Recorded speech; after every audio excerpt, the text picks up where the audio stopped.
Hey Buddha family, here's your friendly reminder that you have to be super careful when moving your tropicals from inside the house over the winter outside. They've been living in a bubble, no wind, no real sunlight, and you can't just move them out into nature and have the wind and the real intense sun beaming down, because what happens is this. So don't worry, I take a plant every year and kind of put it through Navy SEAL training.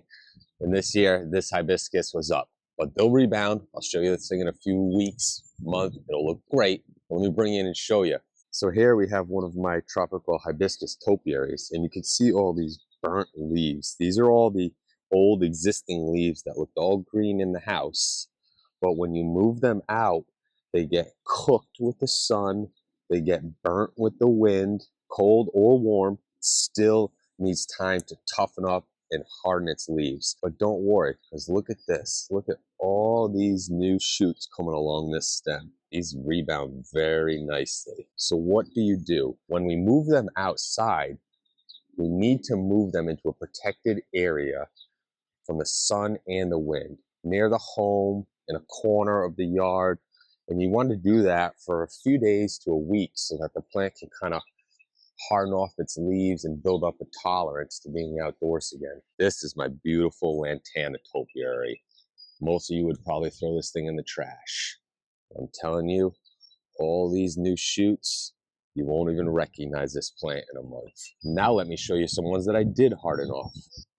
Here we have two mandevillas, and I say that they look pretty good. Hardened off appropriately, full of flowers, all nice green leaves. Here we have a jasmine, already flowering, super healthy. Two neon rose butyllons. And finally, a lantana tree that was hardened off.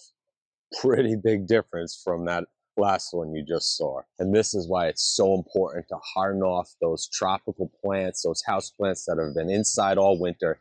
You can't just thrust them outside. So remember, when you're gonna move them out, you wanna move them out into a protected location from the wind and the sun for about a week. That should give them enough time to harden up their leaves, prepare for the outdoors, and they'll be thriving just like this. So thanks for watching. Hope you learned something. If you have any questions, let me know. We'll see you around.